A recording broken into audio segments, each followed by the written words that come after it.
Hey man, you watching Cold Red with the one and only big homie. My big homie, KD. It's up there and it's stuck there. Boom!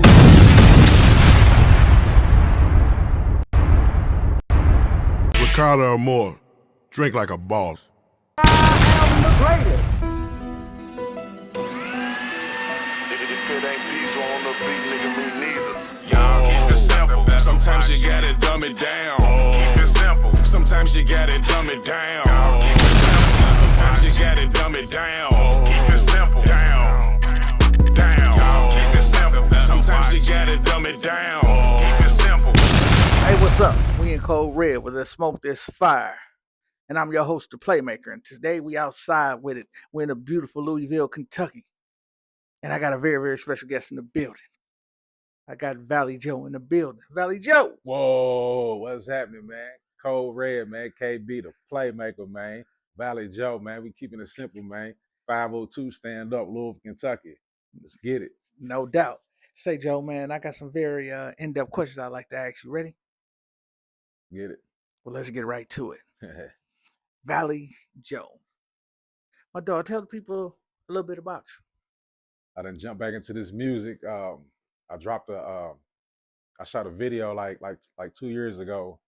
Me and my partner Troy, Stage 5, song called Memories. And when we dropped it, I talked to a couple of homies before I do a lot of stuff. And, my homie, Dead Prez, he was like, it's a dope song, but it ain't the time for it. It ain't the timing. He said, right now, it's a lot of drill music going on, it's blends, it ain't the time for it. So at the time, I ain't understand it, but I understood it. Well, so we dropped it, and he was right. He didn't do nothing. So I'm just like, damn. So fast forward 2 years, I was going through my phone and I seen a clip, I seen a video. So I was like, let me because it's really a dope video and dope song. So I was like, let me take my verse and clip it. It's like 40 seconds, something like that. Posted it, looked up, like 17,000 views, like in a couple hours. I was like, okay. Hey, that let you know it was that time now, huh? Yeah. I'm like, dang. Man, that song's 2 years old, man. So I'm like, okay. But that's how it usually works, Joe. Yeah. So there was a time before, let's talk about the old Louisville. You born and raised here? Yeah. Yeah, let's talk about the old Louisville. What was it like coming up? House parties. It wasn't too much killing like it is now. It was just a lot of fighting, wasn't no internet, ain't nobody gonna put you on blast. You gotta just change schools if you get beat up. If you're scared to go to school, change schools or something, move. A lot of partying, a lot of concerts came through, skating rings, we had your gangs, before the Crips and Bloods, it was like every neighborhood had their own little set, you had at Newburgh, you had CIA Posse, then came the 2-1 Insane Crips, and you had Norfolk, you had Broadmoor, aka Cashmo, West Butcher area, so then you hit the West End, East End, the South, everybody was clicked, they had their own little cliques, So around that time, I think it was everybody was just stealing cars. Oh, stealing cars yeah, then, huh? Getting no money. That was the worst thing that can happen, huh?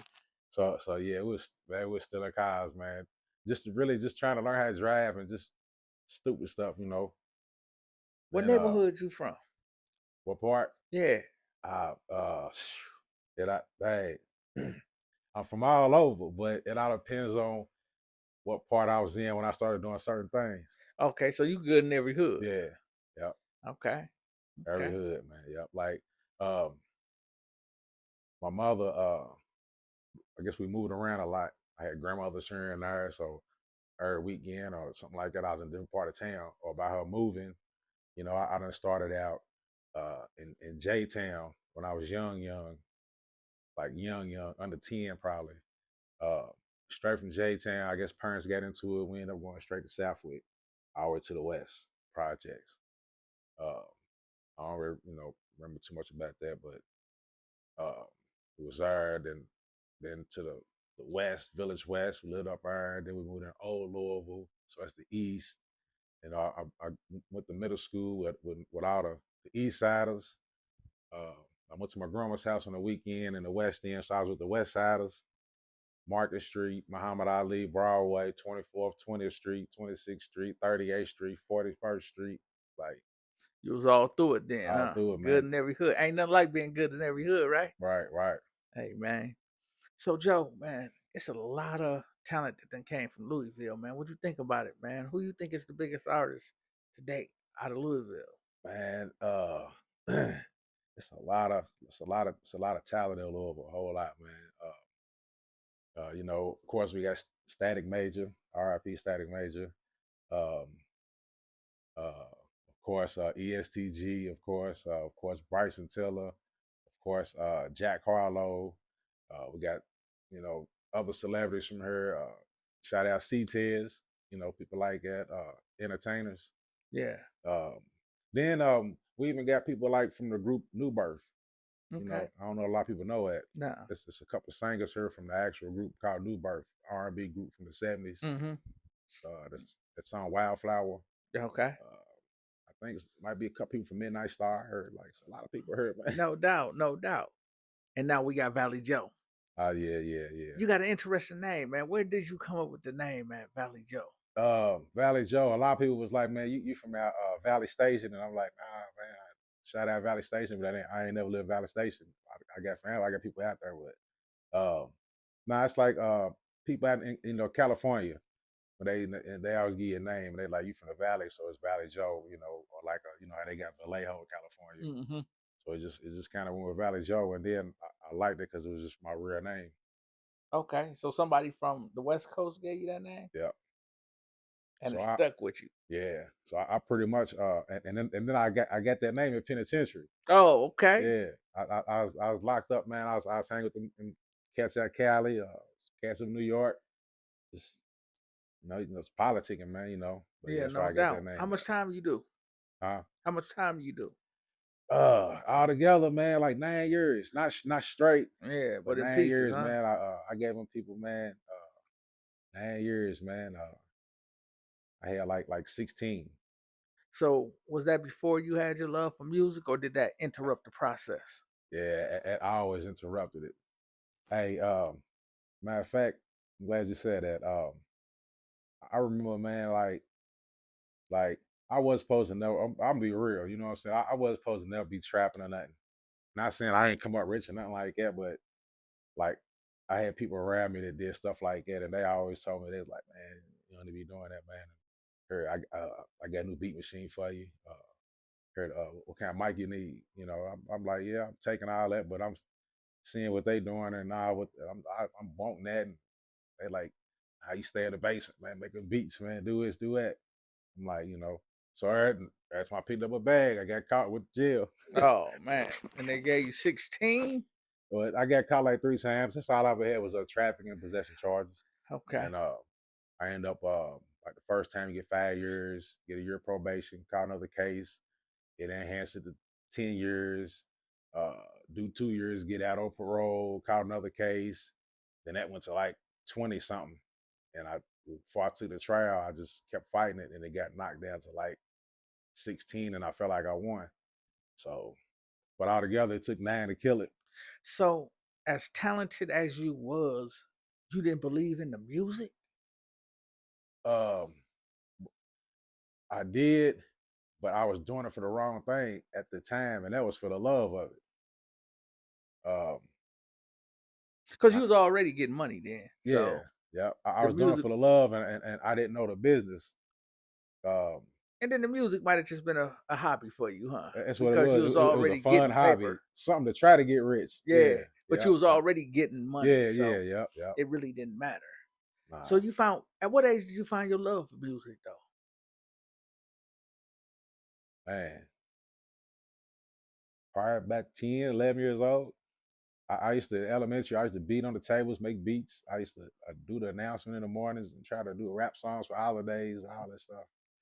So you started early with that, Yeah, but it's like a small gap there where for your love of music started, and then you started hustling and start catching cases. yeah, and it'd be like, man, we might have like a 6 month run, and my people's pack, man. He's funding everything. My brother Heron, he's funding everything. You know, all the homies, they all around. We traveling and stuff, and then boom, I catch a case, and I used to be like, man, I'm going on a run. I can't stop this stuff right here. And like we might have just been with a little flip or on the road with somebody, you know what I'm saying, at that time, and uh, I catch a case and go to jail. So when I go to jail, everything stopped. Yeah. I mean, because you was the flagship, really. I mean, how can things keep going without you? Yeah. You really the motivation. I hated that shit, man. I ain't gonna lie. I hated Man. it. Hey, I swear I'll be in penitentiary looking at TV, looking at 106 in Park and looking at rappers, and I'll be like, man, I was just with them, but I don't say nothing. Yeah, it You kills gotta you on the you gotta inside. talk out a story, and I ain't with all that. Hey, Joe, I always say, man, it's hard to go on a run when you broke. So you really on the walk. A long walk. Borrowed time. A long, slow walk. Man. For real. So you catching the cases, is that what stopped you on your path? Was that what stopped the path of you on your music? Yep. That's what deterred you. Yep. Or deferred you, stopped you from going, huh? Sometimes before just going to jail, sometimes that would discourage me from doing music. And I tell everybody, man, it took a long time for me to understand it. When you try and make fast money or whatever, you thinking it's gonna come every day. Sometimes it still stop. And then now you paying your bills, and then you can't do anything to make no more money. And so what I'm saying is like you just gotta you gotta budget. You gotta have a budget for everything you do. And that's a lot. And a couple of times I stopped music because the budget ran out. Well, at that point, did you know that networking was more valuable than finances? Nope. Everybody always told me, man, talk, man, when you get around them talking. I never say nothing. Yeah, because you got to open your mouth because, man, from what I'm hearing and the music, it's almost like, why would you stop? Why would you let something that small stop you? Right. So you stopped. You end up catching a case, going to prison, doing your time. So what made you just get out and not want to just be regular? What made you just keep going with the music? At that time, I done seen too much, and sometimes it's a gift and a curse. No matter how I seen things or where I went or things I seen too much that made me just not never want to just be right, like just do nothing. Try not to do nothing. There's some people that I know ain't never been out of this city. Hey, crossed the bridge, went to Indiana. Like when you start moving around like you do and seeing things, you're gonna always want something because you know it's out there. Yeah, it's different. You start to believe that it's real. Yeah. Because I used to sit there and watch people do what they do, and then I used to, in my head, it's like, if they can do it, I know I can do it. I can do it too. Is that what you felt when you got home to make you pursue music? Yeah.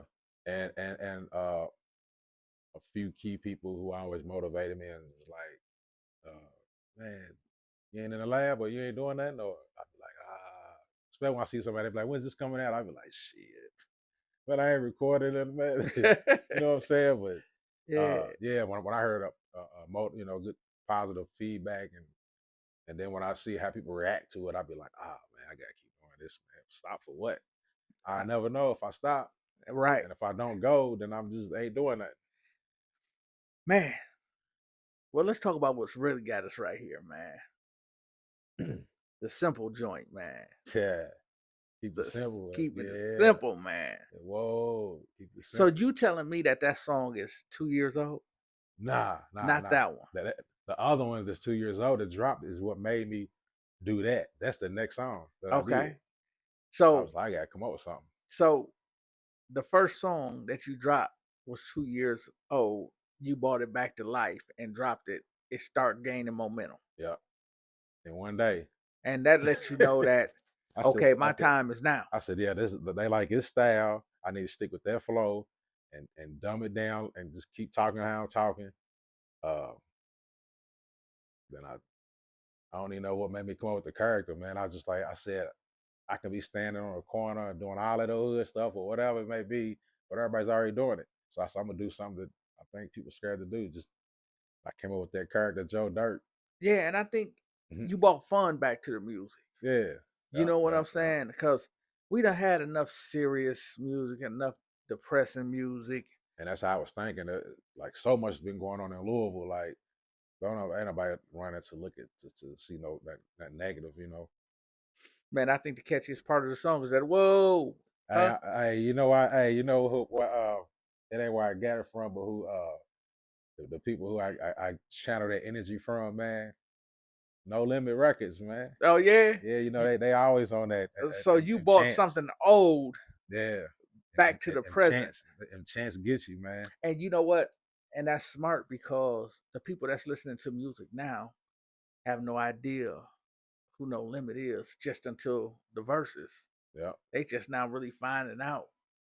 No Limit and Cash Money really introduced themselves to a whole new audience all over again. yeah.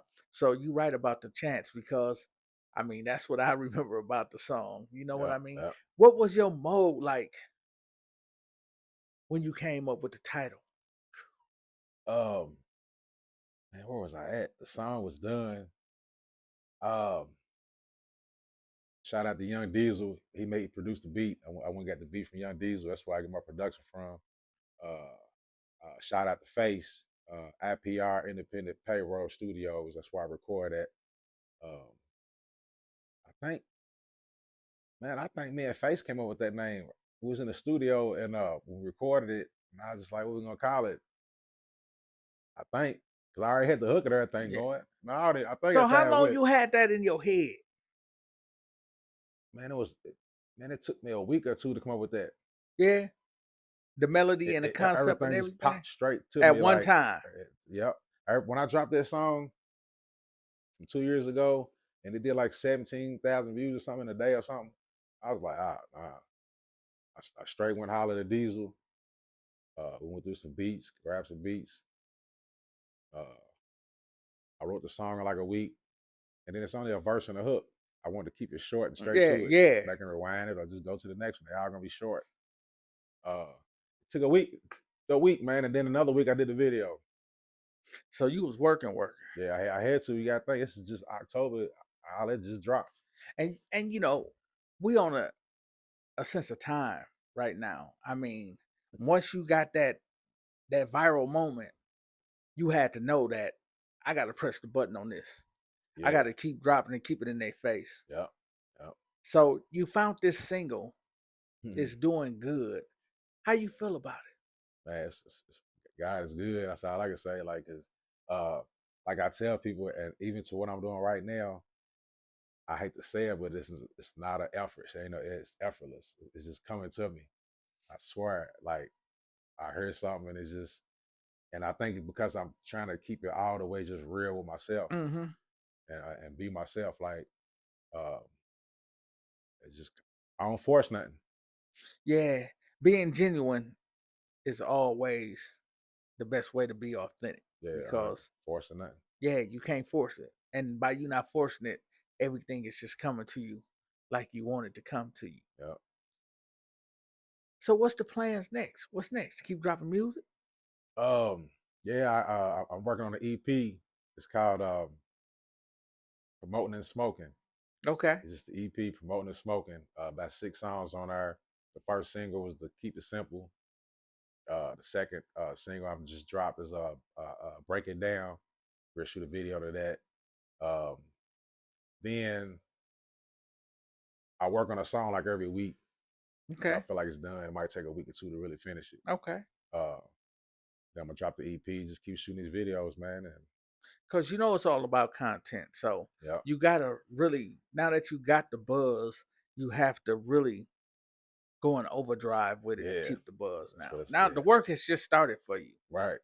Right. So just know that whatever motion you put in to get where you at now, you got to up it times 10.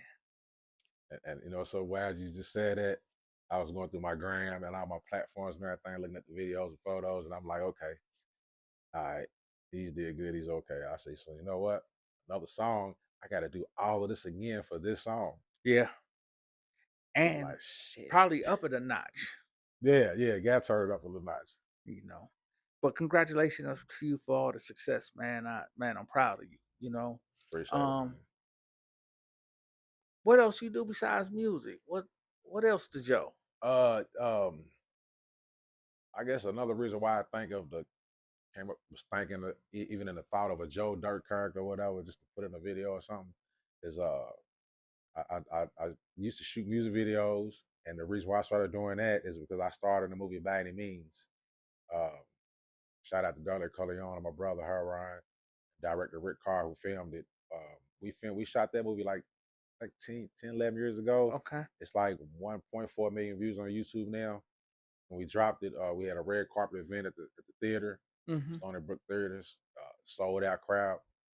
We had to put fold up chairs in the aisles. We broke the fire codes and everything. Oh, it was dope. So I've been in a couple of TV series, photography. I do that kind of.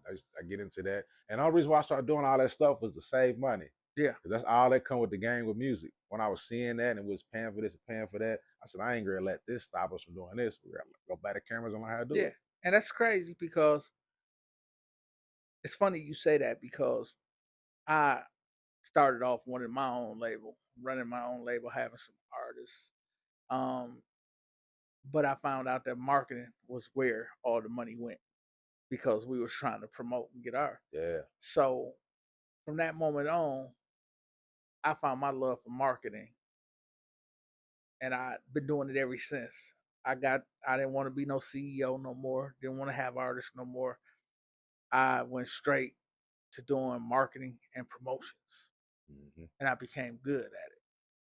So I get what you're saying. We find these other avenues in place of what we already doing, and then we find the love to do these things. Yes, that's another thing. I told my brother this, man, and he remember this. I told him, it's funny. My first trip to penitentiary, I get out. He was signed with some homies that we got over in Indiana. Shout out to 812 LID, Lay It Down Records, Short Capone. That was the first label that signed me and my brother's independent label that signed us in the 90s.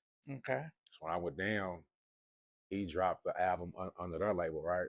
So I get out, I'm like damn, this shit is dope. Like, you know what I'm saying? That like I'm locked up. They out here doing shows with Ludacris and all of them. I'm hearing about it. I'm like, damn. So I come home and get out, and so my brother, I was like,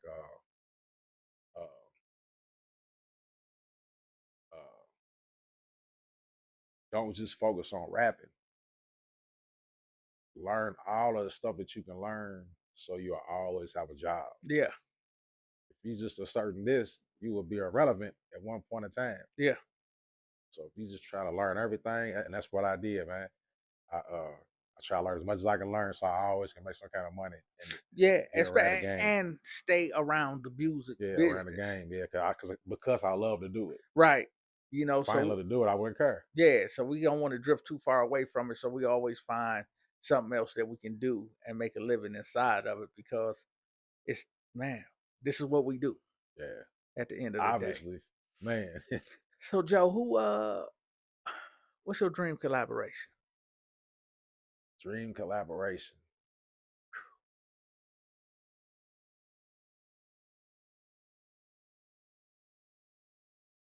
Man, I think Master P, I know he ain't gonna do it, but I think Master P should get Beats by the Pound back, slide back through the city, and let's try to make something happen. Hey man, we really, really fucked with No Limit. Louisville niggas fucked with No Limit. AP, you heard it here from ValleyJoe, man. Like for real, you know what I'm saying? If you see us, just come back to the city, holler at Chris 2X, somebody. I am not hard to find. Please come back to the city and let's just talk. Cause we really fucks with No Limit. My clique, we thought we was y'all then. I ain't even gonna lie. No doubt. We was on white tees selling. We was doing it, man. Yeah, no doubt. I get it. That's what No Limit was doing. I even went to Pen and Pixel and got my first album cover done because that's where Peter went at. Pen and Pixel in Houston, Texas. Yeah, that's what it is, man. Yeah. I mean, for them to be able to motivate you to keep you going, man, to keep you going hard. Salute to P and them. What's the goal? Man, right now, the goal, man, right now, 100% the goal is to be able to be financially straight, to be able to make sure my family's straight, my kids are straight, their kids are straight, and we ain't got to work as hard. Some people ain't got to work. We're going to always have a job and be working for ourselves. Just to make sure everybody's straight, man, be able to help some people, man.